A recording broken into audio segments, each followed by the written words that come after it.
The weirdest thing about living with a stranger is how quickly they stop being one. You learn the little things, like how Sarah always hummed when she made coffee. It was this off key, tuneless little sound, but it was as much a part of my morning as the sunrise. So when she came back from her trip and the humming had stopped, I knew something was wrong, but I didn't realize how wrong until I looked at her eyes. Finding an apartment in the city after graduation was a nightmare. Every listing was either a shoebox that cost more than my future salary or a scam waiting to happen. So when I stumbled upon Sarah's ad on a roommate finder site, it felt like a miracle. The place was a decent two-bedroom, the rent was manageable, and in her profile picture, Sarah had a warm, genuine smile. We met for coffee, and it just clicked. She was a couple of years older, working as a graphic designer, and had this calm, self-possessed vibe I envied. She was also intensely private, something she mentioned upfront. "I'm pretty quiet, keep to myself mostly," she'd said. "Hope that's cool." It was more than cool. It was perfect for a non-confrontational homebody like me. The first 2 months were great. We fell into an easy rhythm. We weren't best friends, but we were good roommates. We'd occasionally share a bottle of cheap wine and complain about work, but mostly we coexisted peacefully in our separate orbits. I learned her habits. She always left her teacup in the sink, never on the counter. She had this ratty old university sweatshirt she wore constantly at home. And she hummed. Every single morning, as the coffee maker gurgled to life, she'd lean against the counter and hum a meandering, aimless tune. It was comforting, a sign that the day was starting, that everything was normal. Then came the weekend trip. She was going camping with some friends, she said. Somewhere a few hours north, no cell service. "Enjoy the digital detox," I'd joked as she zipped up her duffel bag. She flashed that familiar, warm smile. "Oh, I will. See you Sunday night." Her eyes, a soft, hazel brown that sometimes looked green in the right light, crinkled at the corners. Sunday night came and went. I sent her a text, "Hey, you good?" But it didn't deliver. I figured they'd hit traffic or decided to stay an extra night. I wasn't worried. Not yet. She finally walked in on Monday afternoon while I was working from the kitchen table. "I'm back," she called out, dropping her bags by the door. I looked up, relieved. "Hey, how was it?" I was starting to get a little worried. "It was amazing," she said, her smile as bright as ever. "So nice to just unplug." She walked over to the kitchen, and that's when the first alarm bell went off. A tiny, almost unnoticeable chime in the back of my mind. She filled a glass with water from the tap. Sarah always used the Brita filter in the fridge. Always. I'd even teased her about being a water snob once. "So, no bears? No weirdos in the woods?" I asked, trying to sound casual. "Nope, just us and the trees," she laughed. But the laugh was wrong. Sarah had this goofy, breathy giggle that always ended in a little snort if she was really amused. This was a clean, melodic laugh. A laugh you'd hear in a TV commercial. The next morning, I woke up to silence. I padded out to the kitchen, and there she was, leaning against the counter, scrolling on her phone, a mug of coffee already in her hand. The coffee maker was off. The air was still. There was no humming. "Morning," I said, my voice a little tight. "Morning, Jenna," she chirped, looking up. And that's when I saw it. I froze, my hand halfway to the cabinet. Her eyes. They were brown. Not the soft, shifting hazel I knew. They were a flat, dark, unyielding brown. Like polished stones. It had to be the light, I told myself. It had to be contacts. People wear colored contacts all the time, right? But Sarah was the least vain person I knew. She barely wore makeup. Why would she start wearing colored contacts? "Did you do something different with your eyes?" I asked, the words tumbling out before I could stop them. She blinked, her smile not faltering for a second. What do you mean? Your eyes.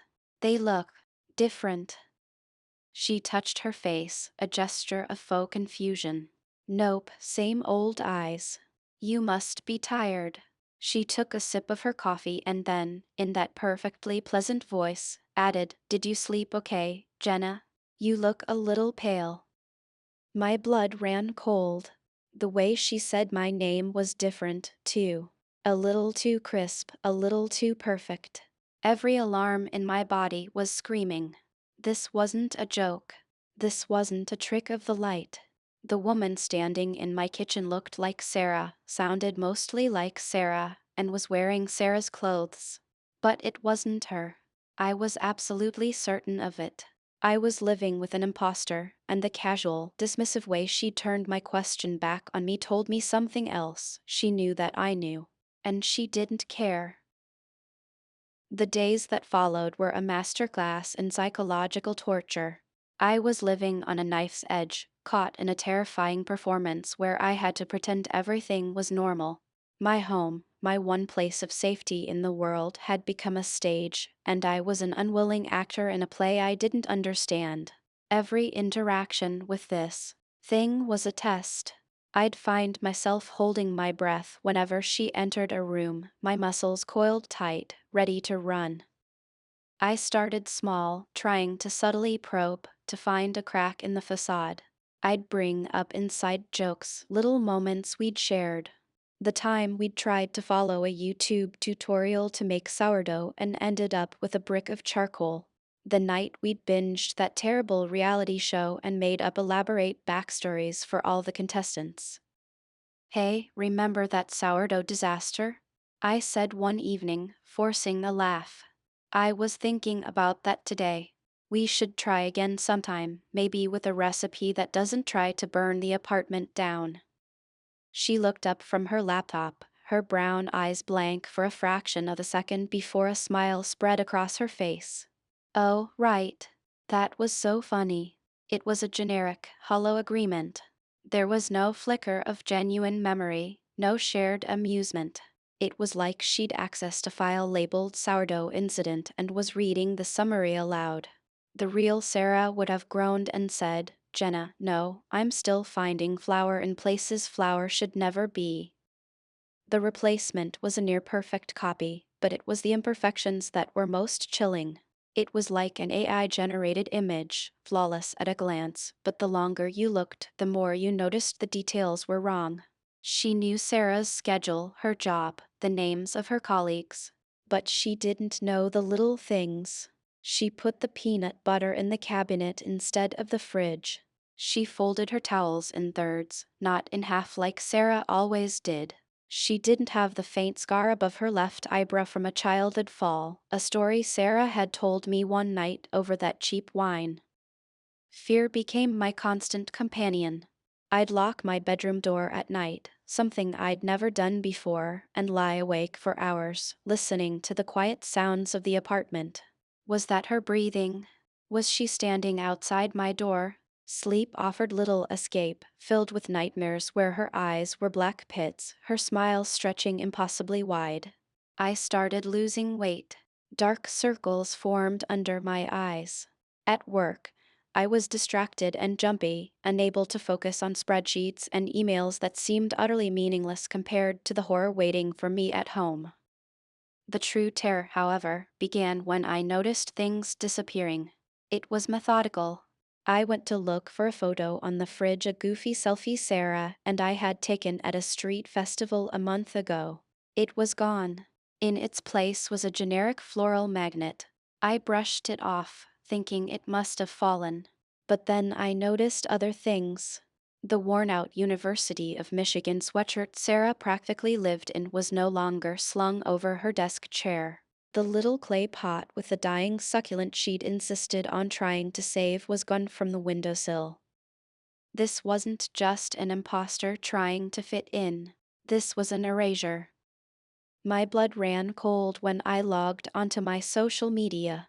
I scrolled back through my photos, looking for the picture from the festival. It was gone. Not just the one I'd posted, but the one Sarah had been tagged in, too. My heart hammered against my ribs as I went to her profile. It was still there, looking normal, but as I looked closer, I realized all the photos of her with me were gone. So were comments she'd left on my posts. It was like our digital friendship was being systematically dismantled, snipped away thread by thread. Who or what had that kind of access? To my apartment, to my social media. The logical part of my brain screamed that this was impossible. I must be losing my mind. The stress of post grad life, the loneliness of a new city. Maybe I was projecting it all onto my perfectly normal roommate. Maybe she just got colored contacts and decided to be neater. But then came the discovery that shattered any hope of a rational explanation. I was home alone one afternoon. The replacement was at work or wherever it went during the day. Driven by a desperate, gnawing suspicion, I went into her room. My hands were shaking. This was a massive violation of privacy, but my survival instinct was screaming louder than my conscience. Her room was neat, sterile. It looked like a hotel room. Her clothes were folded perfectly in her drawers, her desk was clear except for her work laptop. It was too perfect. Sarah was messy. Not dirty, but lived in messy. There were always clothes on the floor and sketches scattered on her desk. Under her bed, I found a dust-covered shoebox. I pried it open, my heart pounding. Inside, nestled among some old concert tickets and birthday cards, was a small, leather-bound journal. It was Sarah's. I recognized her loopy, artistic handwriting. I flipped it open, and the first page I saw was dated 2 days before her camping trip. Her entry was filled with frantic, terrified scribbles. She wrote about the woman in the apartment across the hall, how the woman would watch her from the window, how one day the woman had smiled at her, and her smile was just wrong, how she'd started having nightmares, feeling like she was being watched even inside our apartment. The last entry was chilling. She looks just like me, Sarah had written. I saw her reflection in the window last night, standing behind me. But when I turned around, no one was there. I have to get away for a few days. I need to clear my head. My breath hitched. I flipped to the very back of the journal. Tucked into a small pocket was a driver's license. It was a perfect copy of Sarah's. Same name, same address, same birthday. But the picture was of the woman currently living with me. The woman with the flat, dark brown eyes. Staring at that driver's license, I felt the floor drop out from under me. The air in the room grew thick and heavy, each breath a struggle. This wasn't just a feeling anymore, not a trick of the light or a product of my own anxiety. This was proof. Tangible, laminated, government-issued proof that I was living with a doppelganger, a copy that had replaced the original. And the original Sarah had known something was wrong. She'd been scared. The journal wasn't just a diary, it was a warning. My first instinct was to run, to pack a bag, walk out the door, and never look back. I could go to my parents, sleep on their couch, and try to forget any of this ever happened. But a new, cold feeling was seeping into my terror, guilt. Sarah had been terrified, and I had been oblivious.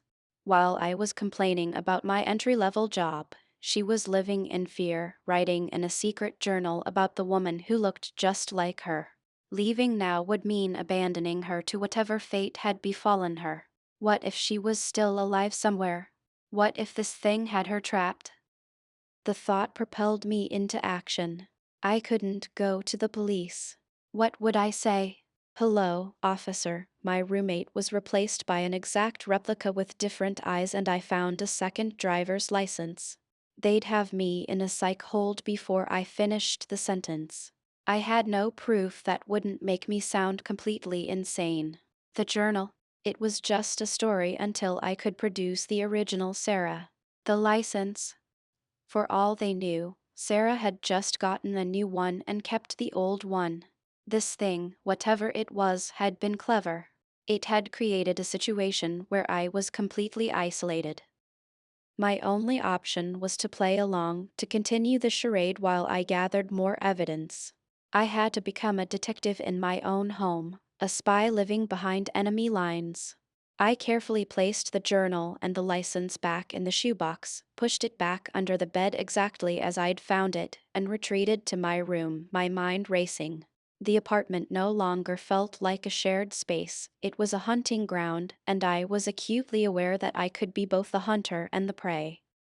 I started documenting everything. I used my phone to secretly take pictures of the changes in the apartment. The wrongly folded towels. The different brand of coffee in the pantry. The way her handwriting on the grocery list was subtly different from the handwriting in the journal, tighter, more controlled. I recorded her voice when she was on the phone, her laugh that was too perfect, her speech that lacked any of the verbal tics the real Sarah had.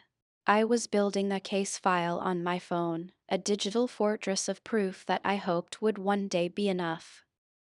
The replacement, for its part, seemed to grow more confident, more settled. It started having friends over. They were just like it, polished, charming, but with an underlying coldness. They'd sit in our living room, laughing and talking about things Sarah had no interest in, like stock portfolios and yachting. Their eyes would follow me as I moved through the apartment, their smiles never quite reaching them. They were observing me, I realized, gauging my reactions, seeing if the mask was slipping. One night, the tension peaked. I was in my room, trying to force down some takeout, when I heard her on the phone in the living room. Her voice was low and hushed, different from the cheerful persona she usually adopted. I crept to my door, pressing my ear against the wood. "No, she doesn't suspect a thing," the replacement was saying. "She's a little jumpy, but she's manageable." There was a pause. The transition was smooth, much smoother than the last one. My blood turned to ice. The last one. Yes, the assets are being liquidated. It should all be clear by the end of the month. We can proceed with the next phase then. Another pause. "Don't worry about Jenna. If she becomes a problem, I'll handle it. The same way the others were handled." I stumbled back from the door, a silent scream trapped in my throat. This was organized.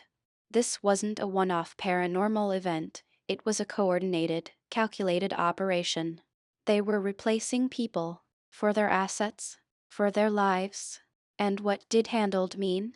The image of the real Sarah, terrified and alone, flashed in my mind. She hadn't just been replaced, she had been handled. A wave of nausea washed over me. I had to get out. My plan to gather evidence suddenly seemed naive and childish. This wasn't a mystery I could solve. It was a conspiracy I had stumbled into, and I was hopelessly out of my depth.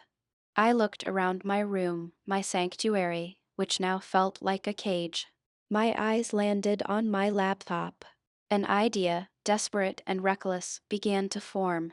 They were erasing Sarah digitally, but the internet has a long memory. There are caches, archives, data that doesn't just disappear. Sarah was a graphic designer. She had an online portfolio, cloud storage, a whole digital footprint. Maybe the key wasn't in the physical world, but in the digital one.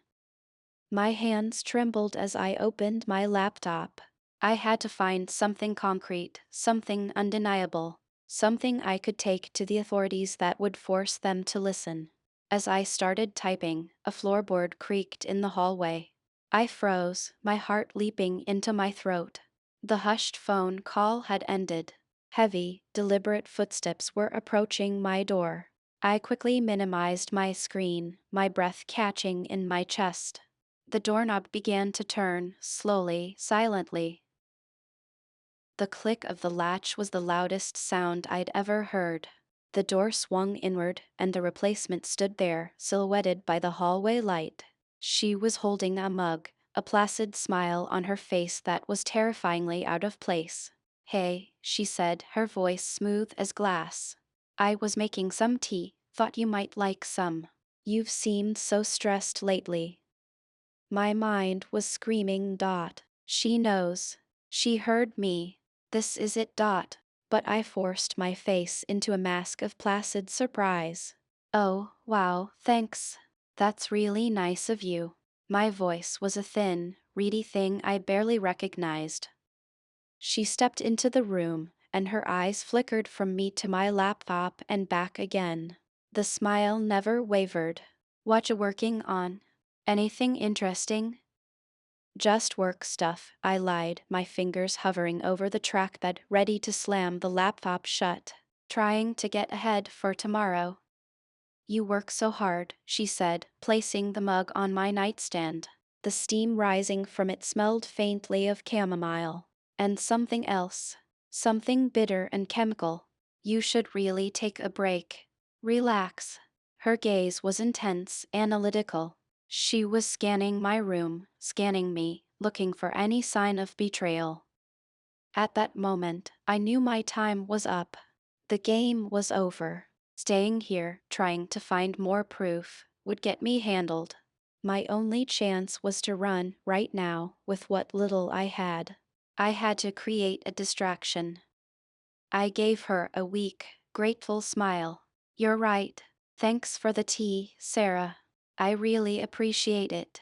I picked up the mug, my hand shaking so violently I was afraid I'd spill it. I brought it halfway to my lips, then, with a feigned, clumsy jerk, I let it slip. Hot tea splashed across her arms and chest. She let out a sharp, inhuman hiss of surprise, the friendly mask finally dropping to reveal a flash of cold fury. Clumsy, she spat, the word laced with venom. I'm so sorry. I cried, jumping up. Let me get you a towel. It was the opening I needed.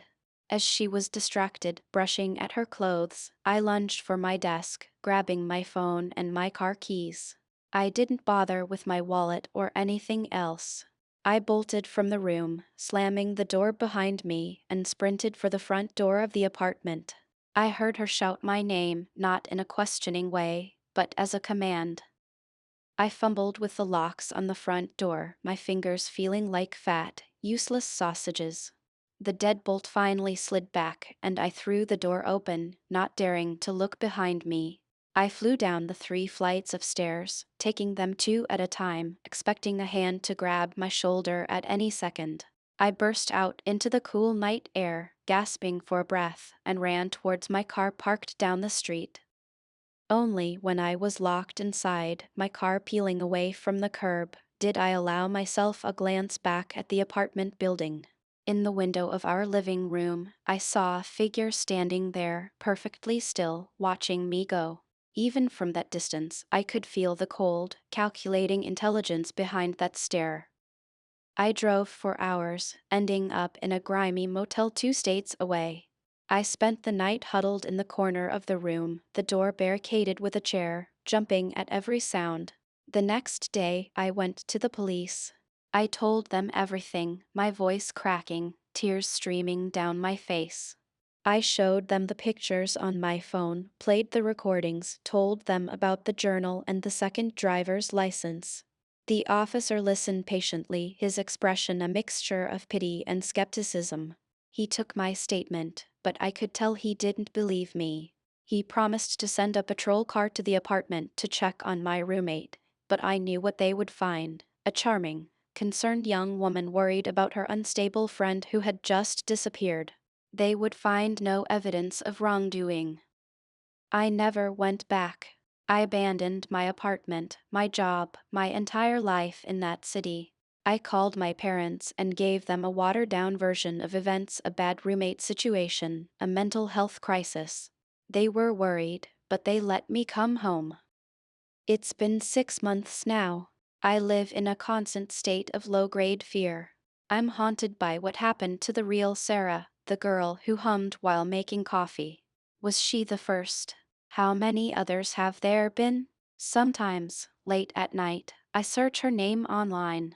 Her social media profiles are still active, posting cheerful updates about her amazing life, her new job, her wonderful friends.